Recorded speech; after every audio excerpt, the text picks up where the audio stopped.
Yo, what is going on, y'all? It's your boy Tony, the Broken Saint, aka Young Shepherd. You know we are back again with another episode 6. What is good, fam? What is going on, everybody? I'm excited. I hope you guys are excited as well. We're introducing a new camera, like for reals this time. Yeah, so. Like this is the first time that we're not the first time, right? It's actually the third time we attempted. It's funny how like the whole thing, Miguel was always like, bro, we have to record this, we have to film it and all that stuff. Obviously you have the YouTube channel, the Young Shepherd. We're uploading it through there. If you guys not have yet checked that out, go check out the latest video, They Belong to the Streets. That was a little teaser. Now we're gonna actually give it to y'all, full length podcast. You know how it is. We're gonna just talk about this type of stuff, you know, man? Yeah. Oh gosh, bro. Today's topic, man, it's gonna be good. Just because I feel everything that we talk about, people in some way or another either have gone through it or are going through it or will go through it. Right. So what do you think? What do you think about today's topic, brother? I think that if anybody says that they haven't gone through this in a certain aspect, then I think they're capping. I think everybody, at least at one point in their lives, will definitely go through this particular topic. And don't deny it, fam. Yeah, be true, man. Be true. And it's crazy because sometimes we don't even know. Yeah. Or if we do know, we try to justify it, right? Yep. And I know I've fallen victim to that. So hey, bro, what's up? You're sporting the freaking soccer shirt today or what? Yeah, dude, I got this like 7 years ago. Dang, Let you know how much I've grown. Yeah, I was about to say it looks like it was from 7 years ago. It's been a little tight there. That's how I wear stuff though, bro. You already know. That's crazy. But anyways, welcome back to the podcast, guys. We're glad to have y'all. Be sure if you have not subscribed to the channel, make sure that you click on that subscribe button. Make sure you turn on that post notification so y'all can know when the latest video drops. And again, man, if y'all like this video, make sure you hit the smash button. Make sure you smash the like button, I should say. And likely, man, if you want to hear us talk about some specific topic, feel free to go ahead and leave that in the comment section below. Yeah, man, let us know what you want us to discuss. Let us know. Yeah, man, for sure. All right, well, let's get it, man. So today's topic is what, Miggy? What are we going to be talking about today, dog? What are the people going to... What do they have to look forward to? What is the topic today for? Why is all ambition evil? Oh, why is all ambition evil? You see, man, this guy always does this. Anytime we come up with a topic and it might sound slightly controversial or he questions it, he goes to the extreme and makes it like holistic in terms of like all ambition is evil. He tries to freaking put me on a spot like as like if that's what I meant when in reality he knows dang well that's not what I meant. So are you sure? Boy, please, before I put you on check, let's go. What's today's topic? Fruitless ambition. Ooh, fruitless ambition. Is that what it's called? Yeah, we were deciding that fruitless hustle. Fruitless hustle. There we go. Yeah, fruitless hustle. Dang. Fruitless hustle. You know what it is, man. I feel like that can freaking be a name to an album. Maybe that'll be the name of my next album. Who knows? For sure, because that's what it'd be looking like. Oh. Just kidding, bro. Shout out to this guy, man. If y'all haven't followed him, Ira Prada, bro, go freaking follow the guy. That's right. Run it up. He's on Spotify. You're on iTunes also? Of course, bro. There it is. Keep it in real. Anyways, yeah, man. Today's topic is fruitless hustle, guys. I feel like, especially in the Western, Western cultures, especially here in America, we always talk about the hustle. Yep. I feel like we glorify the hustle, right? We glorify that ambition, that those chase your dreams, fam, type of thing, like make it happen. And well, the reality is, guys, for the Christian believer, the hustle is sometimes misperceived. Our work and our labor sometimes is misinterpreted. We don't understand the real motive and reason on why we should be hustling or why we should be working. And that comes because, hey, man, we have a clear understanding of the world's perception of work and of hustle and of labor and an ambition rather than an actual biblical one. Yeah. So, yeah, man, go ahead and start us off. What you got going on? How are we going to start off today's topic? Well, you want me to do the first question? Yeah, for sure. Head it up. So the first question I have is, this is kind of what I talked to you about a little bit earlier. Why does the word ambition have such a bad connotation? Why do you think that is? What is leading us to believe that ambition in and of itself is bad? Right? I would say more like from the Christian perspective, ambition. Well, from the worldly perspective, ambition is obviously a grand desire to want to accomplish or succeed with a particular thing, or towards a particular thing. It sounds aspiration. I mean, like you aspire to be somebody, you aspire to do something, you aspire to gain something. And so I guess why it has such a negative connotation, because it can be like, if you think about it, people are always like, bro, like at the end of the day, it's my ambition, like it's me, like at the end of the day, it's me against the world. And it can turn real egoistic. Right. Ambition can be very self-driven, and we kind of lose sight of what our hustle and our grind or the work is supposed to be about, and rather we make the pursuit of a career or projects or dreams about us rather than God. And if God purchased us, then our desire and our motivation should be to glorify God. Obviously, there's nothing wrong with us enjoying or having a specific interest in something, but if the end goal is for me to become successful or for me to accomplish something that I myself am gonna validate my worth or my value, or even add purpose to who I am, then that's where I feel like we stray away from the true call to to live for Christ. Yeah. I mean, I'm going to read the definition of ambition, right? Mm-hmm. It's a strong desire to do or to achieve something, typically requiring determination and hard work. Mm-hmm. It's America, baby. Yeah, that's what it's all about. Second definition is desire and determination to achieve success, right? Now, the reason why I believe that ambition has such a bad connotation, kind of tagging along to what you were saying, is because, like you were saying, sometimes we try to have our identity in what we do, right? Yeah. Like, you're the director of operations of Chick-fil-A, right? It can be very tempting for you to use that as your identity. Like, this is where I find my worth, right? This is where I find my purpose. Let's say, I pray this never happens to you, brother. Sure, I wish nothing but the best for you. Yeah, I hope but let's say one day you get fired. Oh gosh, right? This guy. Like, is your identity are you gonna feel less of who you are because you lost what you put your purpose in? Yeah. Right? And if your identity is not rooted in God and Christ and in His Word, then it's more than likely that your ambition is headed in the wrong direction, or you're aiming for the wrong stuff. You're using your ambition incorrectly. Yeah, for sure.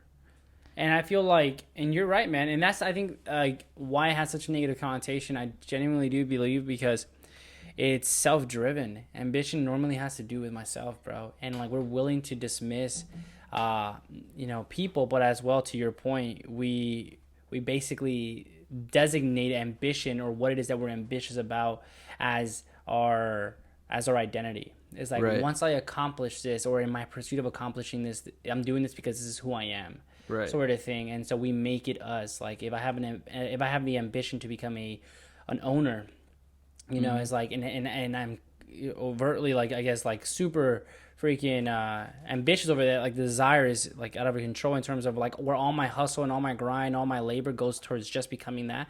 I'm starting to associate my identity with that, what I want to be, rather than doing what I'm doing because of who I am. You know what I mean? And so I feel like ambition can have a negative connotation, given the fact that it's very self-driven. It's very it's really individualistic. You get me? And so yeah. You know what the crazy thing is, though, that there can be fruitless hustle or bad ambition even in the church. Oh, 100%. That's the dangerous part. That sometimes we think that just because we're in a church, we're serving, we're doing God's will for our lives, we're sharing the gospel, we think that we're doing the right thing. Yeah. And yes, we should be sharing the gospel, we should be serving in the community, all that good stuff. But check your heart. Why are you really serving? Are you trying to take the spotlight? Do people tell you, do you feed into all the, like, hey, you preach really good, or this was really great? Like, it's crazy, bro, because I've gone through it for sure, 100%, man. So it's very dangerous. And there's this book that I'm reading, it's called Be Humble, Stay Hungry, Always Hustle, right? Dang. It's by Brad Lomenick. I think I'm pronouncing it wrong, probably. Cool. How long have you been reading that book for? I would say like 3 weeks. 3 weeks. Shout out to student pastor BT. He's the one that lent me this recommended book. it.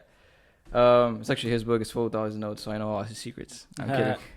Expose him. One of the things he says about ambition, actually, which is the chapter that I was reading next, I was like, hey, perfect, right? He says the way it should be is never satisfied, but always content. You get me?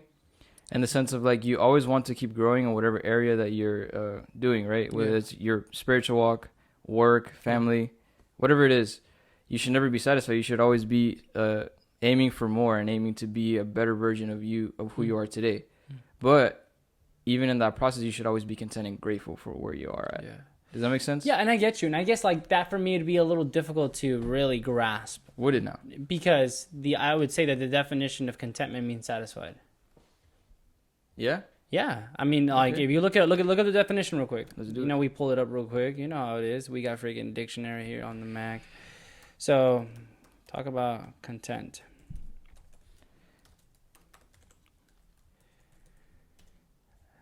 Satisfied.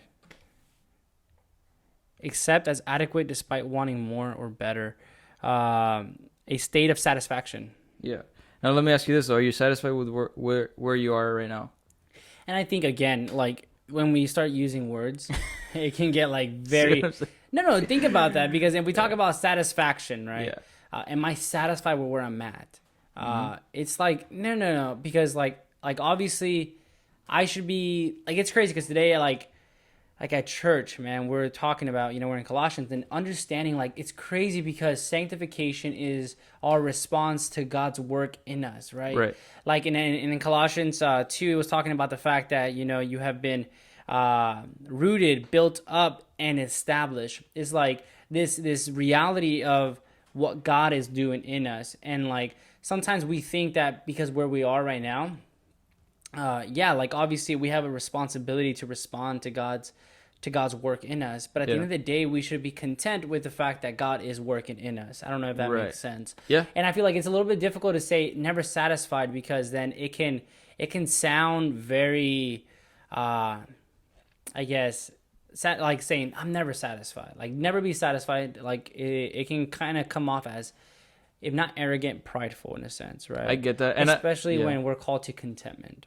Right. I don't know if that makes sense. I get it, but I guess the way that I take it is more of like, okay, so we're working at Chick-fil-A. We're always trying to improve our SOS, our speed of service, all that good stuff. I guess the word that I think, now that I think about it, like what Yeah. you're trying to appropriate it to or like trying to associate it with is gosh, I can't really comfortable.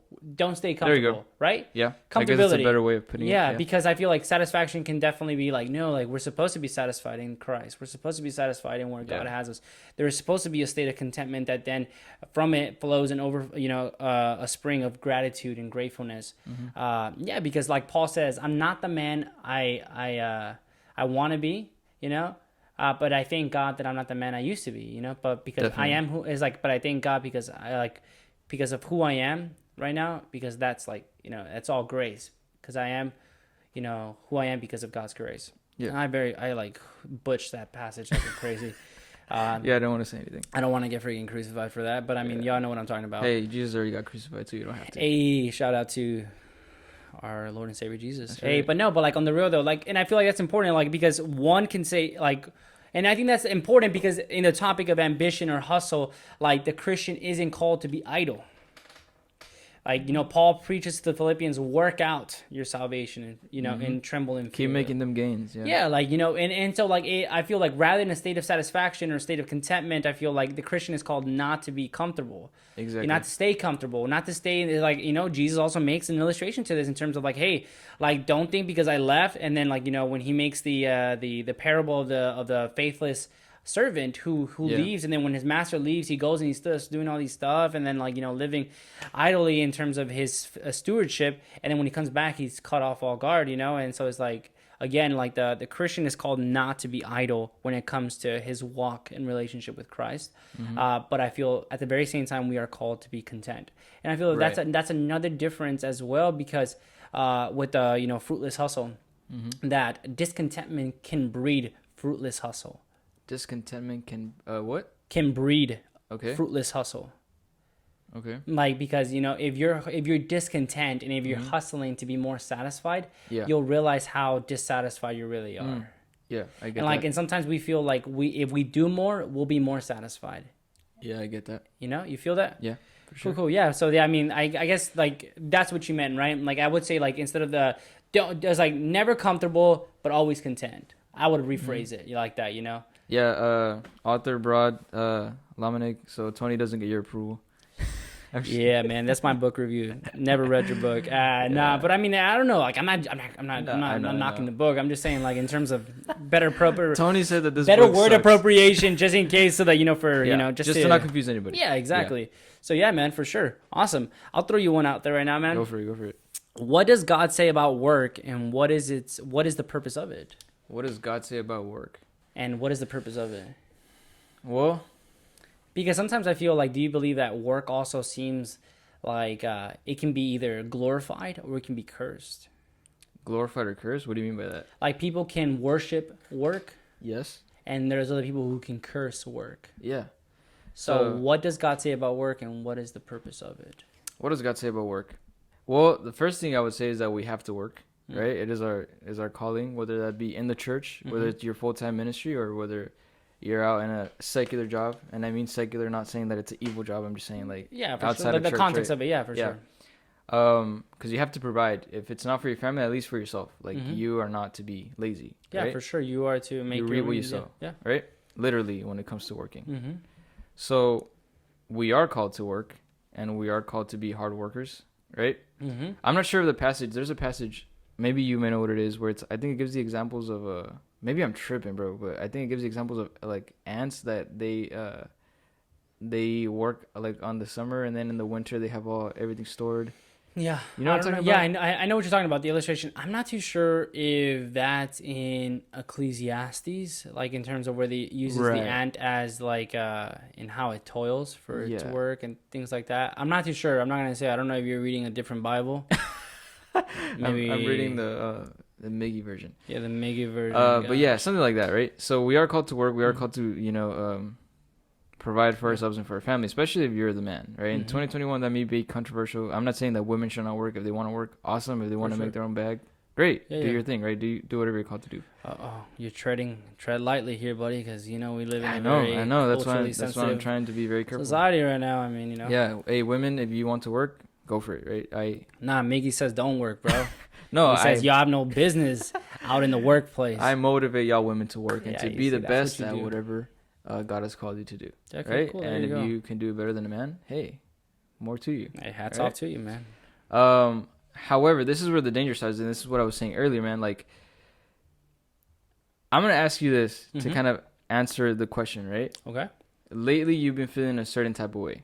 Okay. Right. Okay. I'm not putting me on the spot right now. Yeah, but don't worry, I'm not gonna call you out, and this is all in love, and you know this, right? Yeah, of course. I mean, that's what the podcast is for, right? Exactly. We gotta be vulnerable. We gotta humble ourselves to be exalted. Right? Yeah. That's what the Bible says. Ooh, kind of hurts, right? Okay, go. So, can I discuss the situation with you and your wife here right now? What you guys are expecting? Sure. Yeah. You guys are married to public. So Tony is gonna be a father. Yay! Right? Karina's gonna be a mother. His wifey is pregnant. Yeah. Brother, I am excited for you, bro. Yeah, it's crazy. I am really, really excited. People are like, bro, I can't see you as a father. I can. I mean, and I guess like not that they can't see me being a father, just like they can't picture it, just because I guess. So I keep swinging, bro. I gotta stop swinging so much. But yeah, okay. I can definitely picture you being a father. And I told you this before. I want you to get a girl first because it's gonna challenge you more. Yeah, I know this guy. Yeah.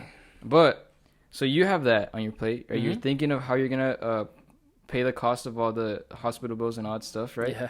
You're trying to you already bought the land, or you're buying the land. Right. Yeah, you bought the property.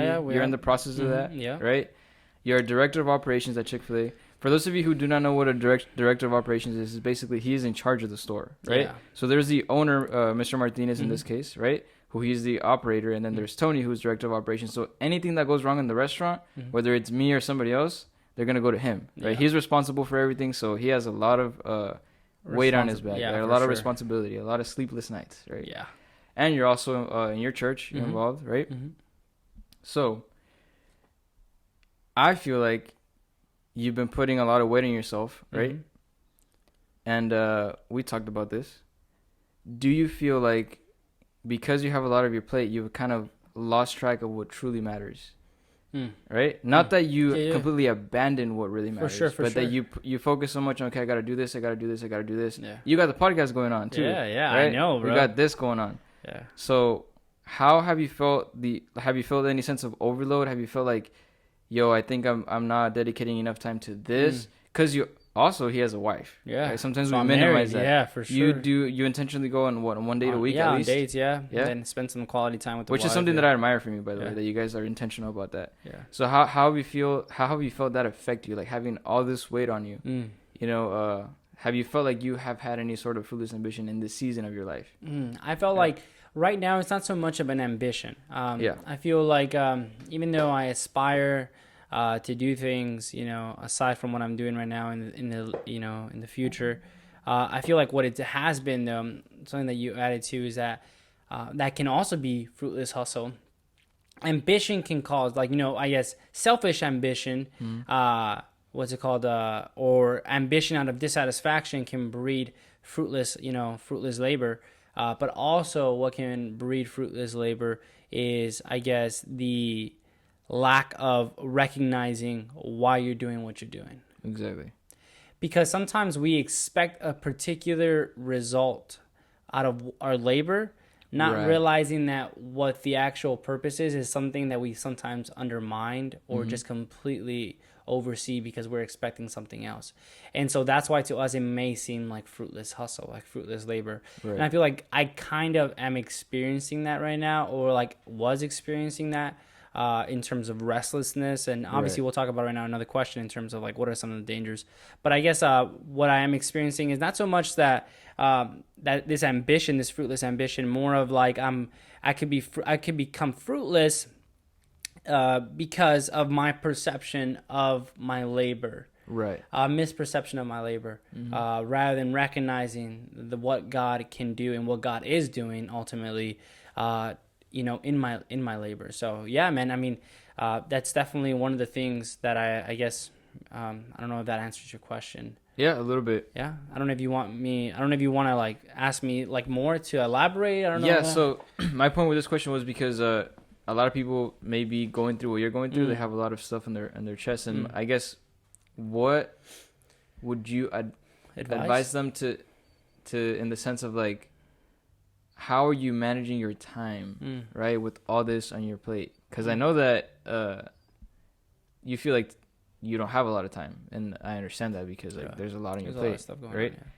On, I don't have as many responsibilities as you, and sometimes I'm like, dude, I don't have time for this. Like, for so real? I can only imagine you. Yeah. Right. So, what has helped you? What has kept your hopes up?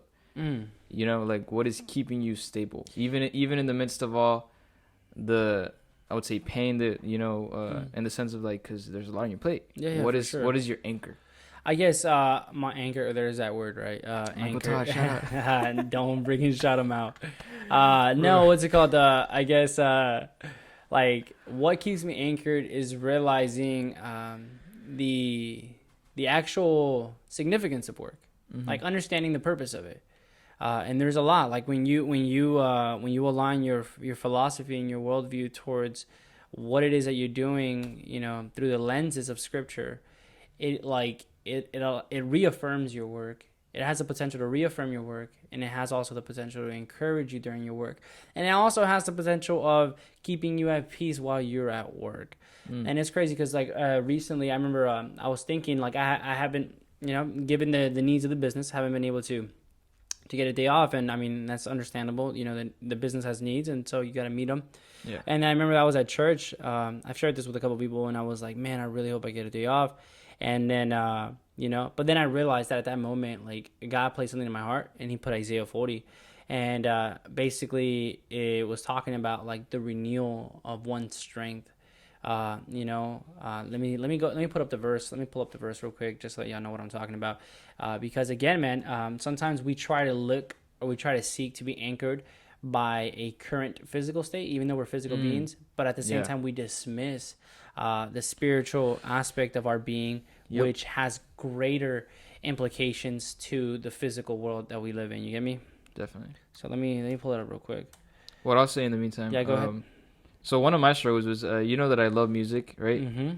And music has been / was more of was than it has been, right? But it kind of was my anchor at a time because I could just relax while I was doing it, and everything else could be wrong in my life, but music, I had that, right? And I found myself doing music so much, like every day for so long, that it kind of just burned me out. So I got to a point where I didn't want to do music, right? Like I was like, bro, this is what I love doing, and now I don't even want to do it. And like you lose a passion for it. You kind of like grow, yes, exactly. And I just got burned out. I couldn't come up with any lyrics. I couldn't come up with any melodies, any flows, right? And I was like, dude, why is it that what I loved now I hate? And I realized that I was putting it in the place of God. I was letting music be my anchor, and I was using that as my clutch. And then what started happening was, okay, music isn't working anymore. Let me try doing good at work. And this happened with Chick-fil-A, believe it or not. Yeah. Right? I'll let you read the verse now that you have it. And and so like again, given that point, like what's my anchor? And it's like the state of your spiritual being. I'm not saying that you won't go through some form of weariness that may come with the physical. I guess the fact that you're a mere mortal and that you do experience weariness and tiredness and all that, just like the way Jesus did when he came in the flesh. But like his state of being in terms of communion with the Father is what allowed him to continue to work. And so this is the verse, and it says, "Do you not know? Have you not heard? The everlasting God, the Lord, the creator of the ends of the earth, does not become weary or tired. His understanding is unsearchable. He gives strength to the weary, and to the one who lacks might he increases power.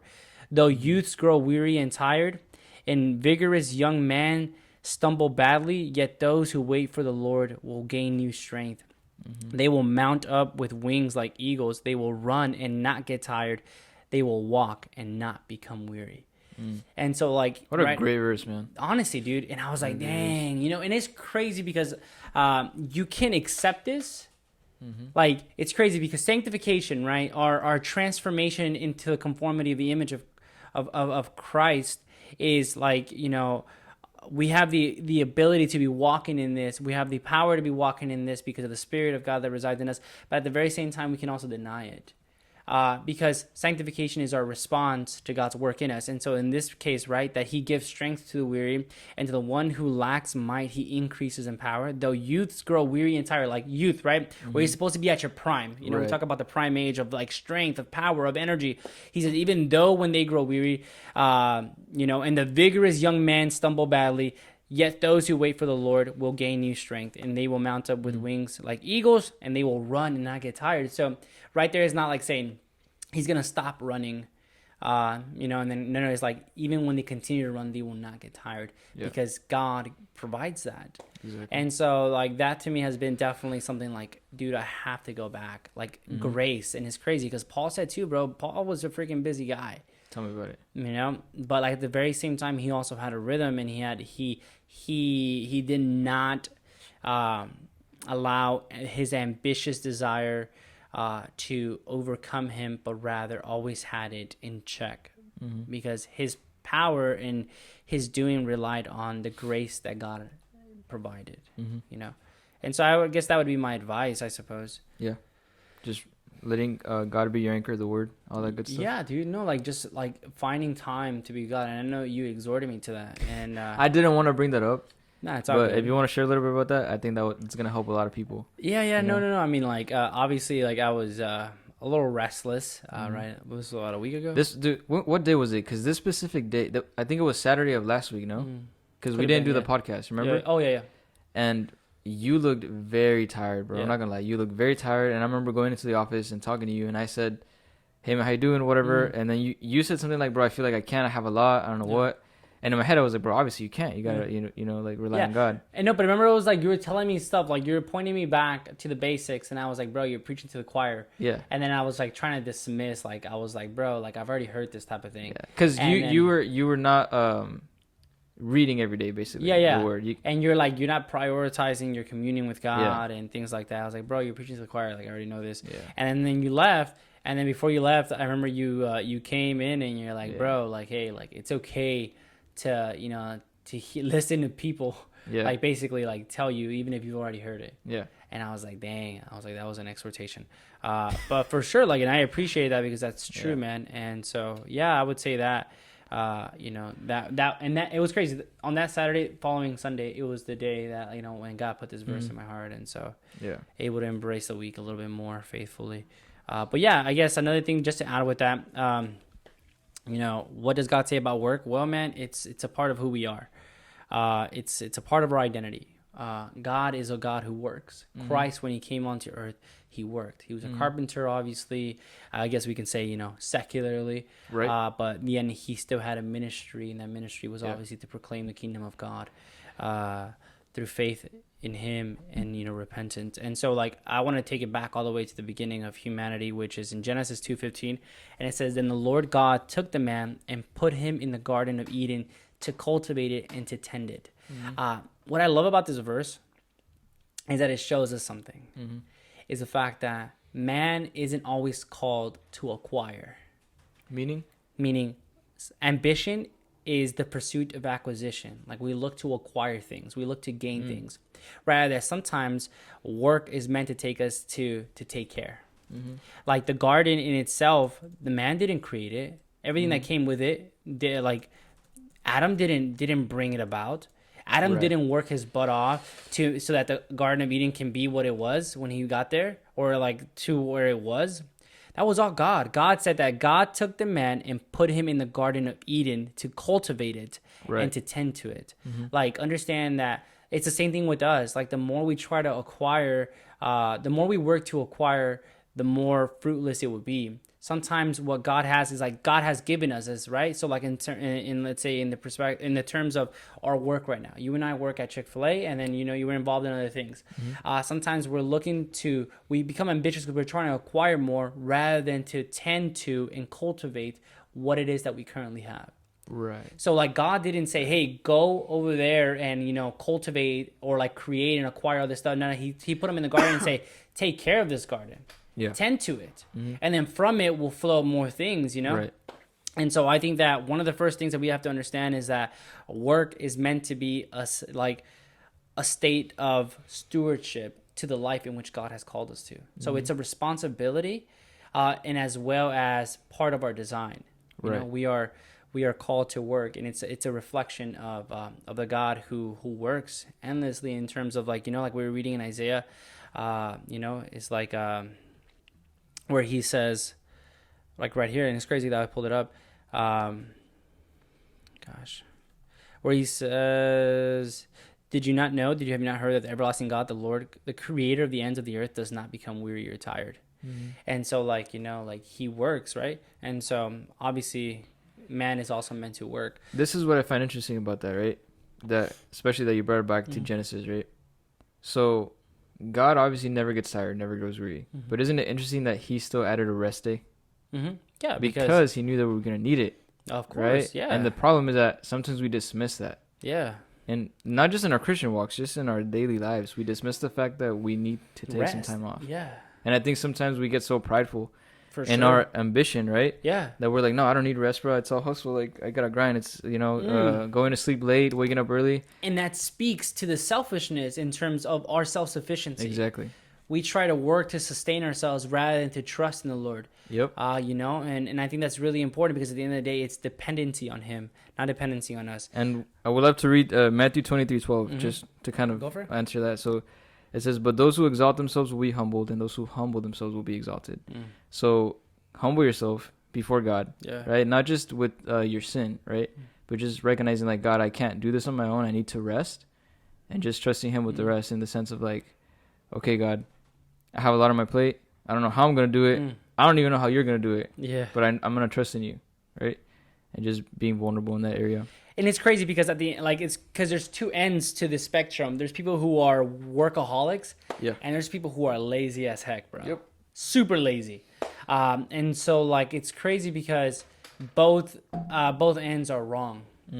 And so if you find yourself in the point of where you can't stop and you got to continue to work and you got to continue to do things, dude, like you gotta stop, and really, really reflect on whether or not this is it. Motivations are starting to become more of an ambitious pursuit of one's self dreams rather than the stewardship of God's creation, man. Yeah.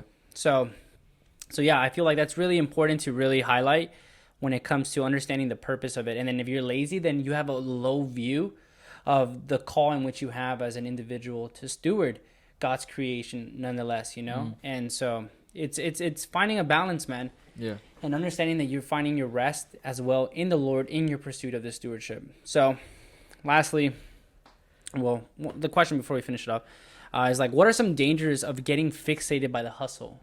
What do you think? Well, the danger is that you're going to be disappointed and you're going to keep trying to hustle more, and it's going to be a never-ending cycle. The reason why I say that is because with me, what I was saying earlier was with music, right? That was my anchor, so I did it a lot. I exhausted myself. It got to a point where I didn't want to do it anymore, and I kept asking myself, like, why don't I love what I used to love, right? Like, literally, it got to a point where I said, I don't want to do music anymore. And I was like, bro, what the heck is wrong with me, right? So then I put music off to the side for a little bit, and then I started finding my anchor in work at Chick-fil-A. So on my days off, I was really struggling. I felt really unproductive, right? I was like, dude, I'm wasting my time. I could be doing so much stuff right now, blah, blah. And then I realized, okay, work isn't my anchor. Then I started kind of finding it in church, like, getting involved. And in the days that I wasn't in church, I wanted to be there, but I was like, why do I want to be there? Is it just because I want to work, or is it because I truly care about what God wants from me, right? For sure. So I realized that my anchors were, or my, well, what's the right word? Is it anchor the right word? Your purpose, or like or your my reasons? my reason for what I was doing wasn't correct, right? Correct, yeah. So basically, I was doing this stuff not because I wanted to help others necessarily with the stuff I was doing, or because I wanted to be a faithful steward, because I wanted to gain something for myself. Yeah, it was you wanted selfish, to gain more, right? Yeah. And I was being prideful and not recognizing that, like, all this stuff that I'm doing is great, and maybe God has put these things in my life for a purpose, right? However, if I'm not really anchoring myself in Him, right? If I'm not going back to the Word, going back to my true purpose, right? Then all this is useless, and you're never gonna feel satisfied, right? For sure. That's why you see rich people wanting to get richer and richer every time, because this stuff is not gonna fulfill you. For sure. Right? And one of my friends from church challenged me by saying, like, all this stuff is great. We're meant to work. We're called to work. Yeah. But are you finding your rest in the Lord? And I was like, no, I'm not. Like, honestly, I wasn't. Yeah. Right? For sure. And it's kind of hard to admit that sometimes, like the fact that, because we want to stay active, Yeah. And it's really hard to admit sometimes that this isn't our everything. Yeah. Our work, whatever we're called to do, isn't our everything. Our everything is Him, right? And one of the things that our pastors at BTS say a lot is that we are not the story, but if we want to, we can get to be a part of His story, right? Yeah. But we're not the story. We're not the main focus. Whatever we're doing, whatever we have going on, isn't the main focus. For sure. Right? 100%. So I would say the danger is that you're going to get lost in that trap, and you're always going to be feeling empty. Yeah. And it's crazy because, like, it's really important, like I said, dude, like, and it's crazy.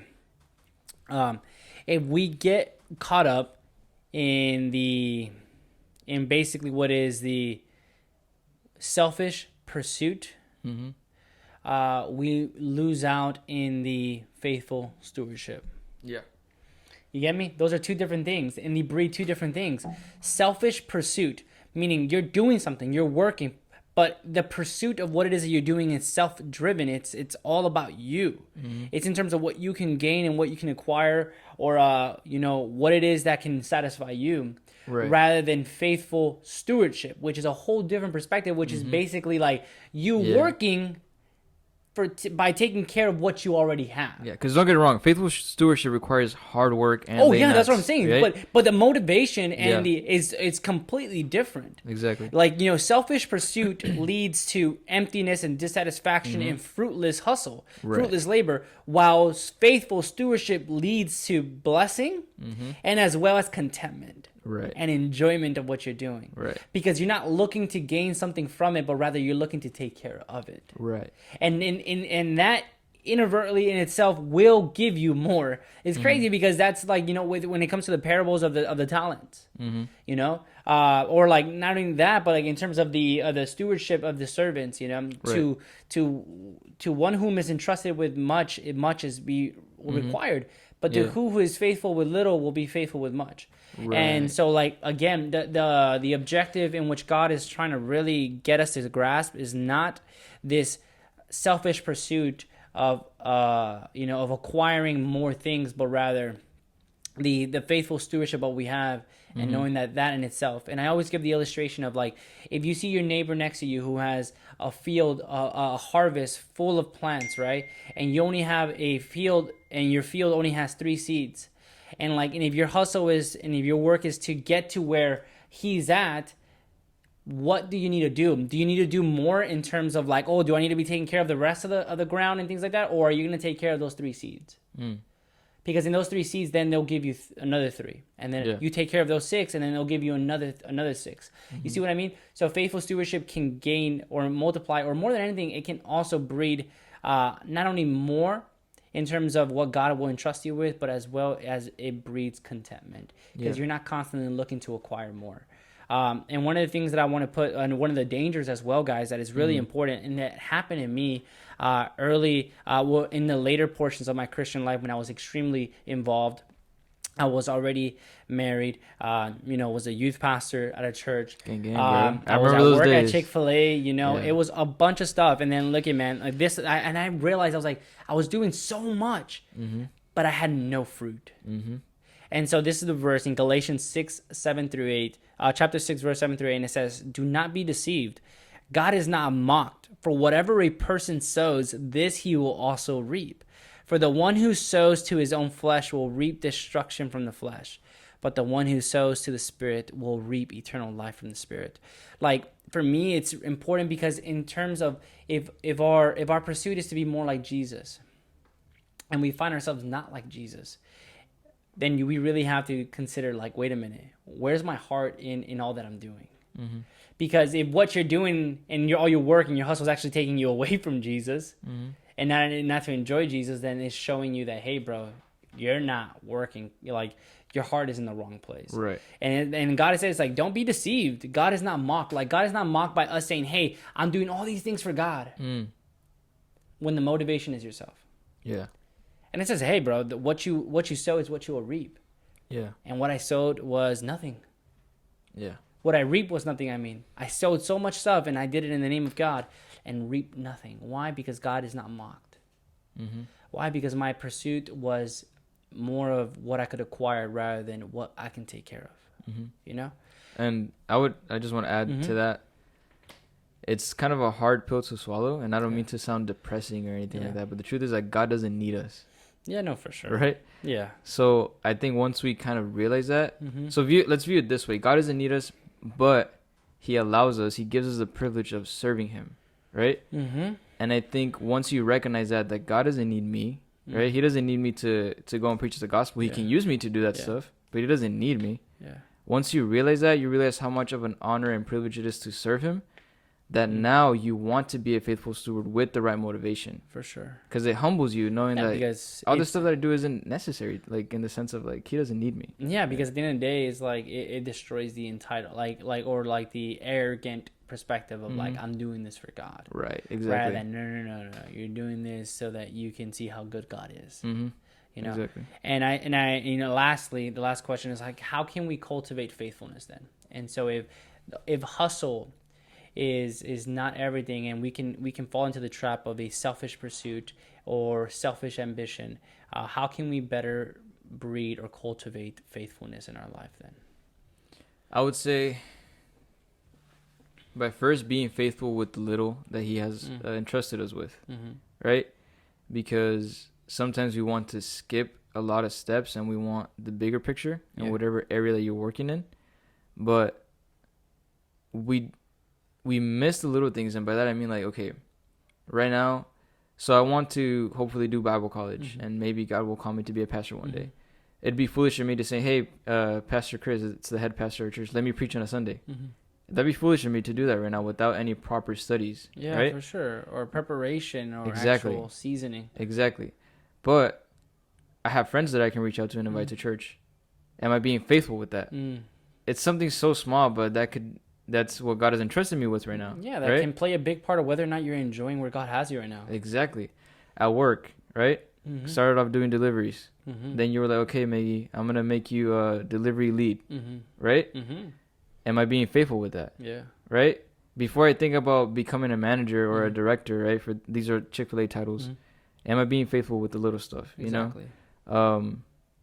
I think that's one of the ways that we can really do that and accomplish that is by truly being faithful with the little stuff, like, and not taking that little stuff for granted, you know?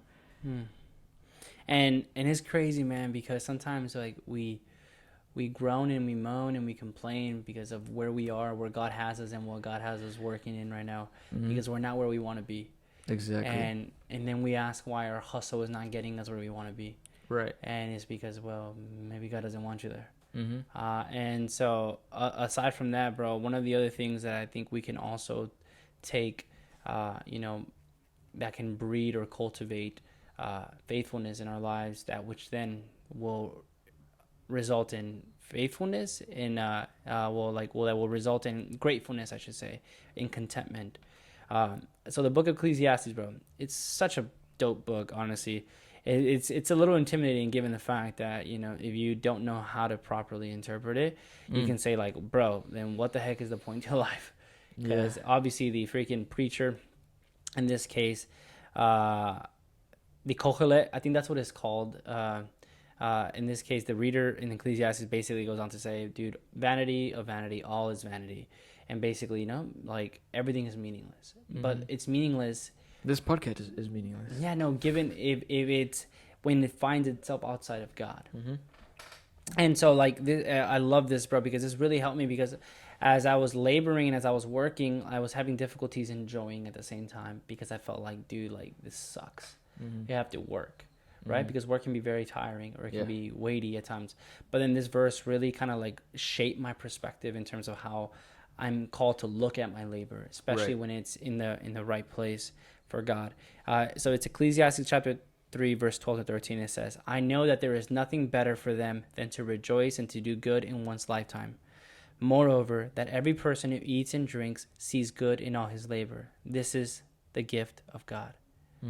Like right there, moreover, that every person who eats and drinks sees good in all his labor. This is a gift from God. Being able to see the work and the fruit of our labor is a gift from God.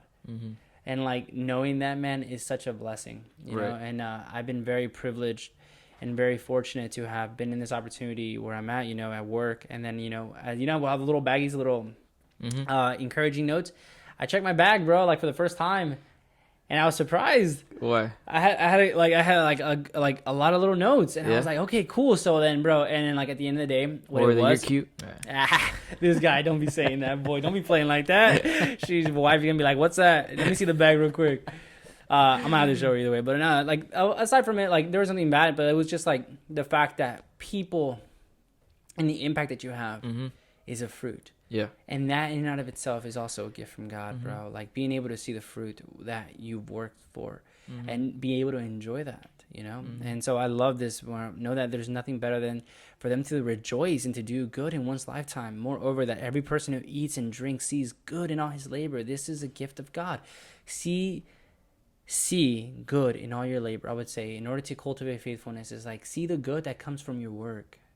Having that perspective of gratefulness, man, and a thanksgiving, you know, like that is quite a fortunate blessing to know that work is a gift from God. And when it is properly, I guess, properly placed, you know, in the call of God, you know, in Christ, is like we get to enjoy it, bro. It's such a blessing, you know, whether we eat or drink, like that we see good in our labor, because it is a gift from God. Yeah. So understand, you know, faithfulness will help, take away from your discontentment and the bitterness that you may feel by not feeling satisfied in where God has you.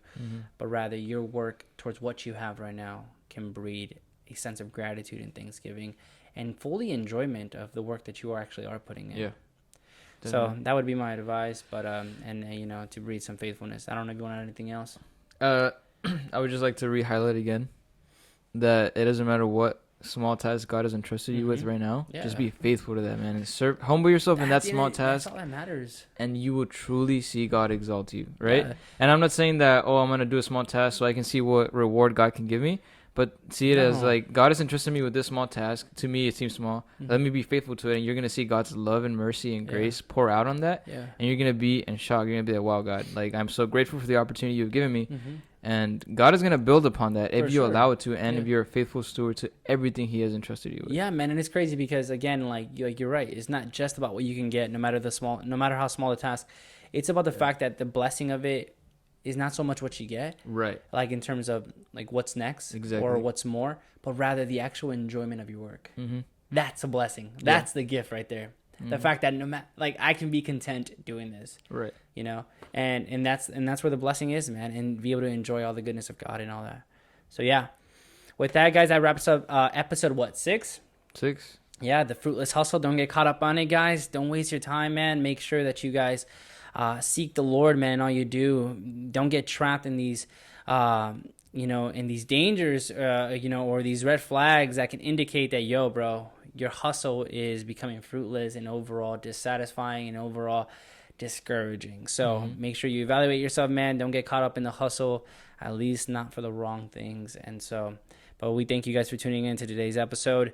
Appreciate you guys, those who tune in. Appreciate all the support, all the love. The podcast is growing, and we're trying to definitely do a better job when it comes to everything on it. But other than that, man, to God be the glory, man. And until next time, guys, make sure that you freaking subscribe if you haven't subscribed yet. Make sure you smash that like button and turn on that bell for the notifications so y'all know when all the latest videos and podcast episodes are releasing. Till next time, fam. Peace.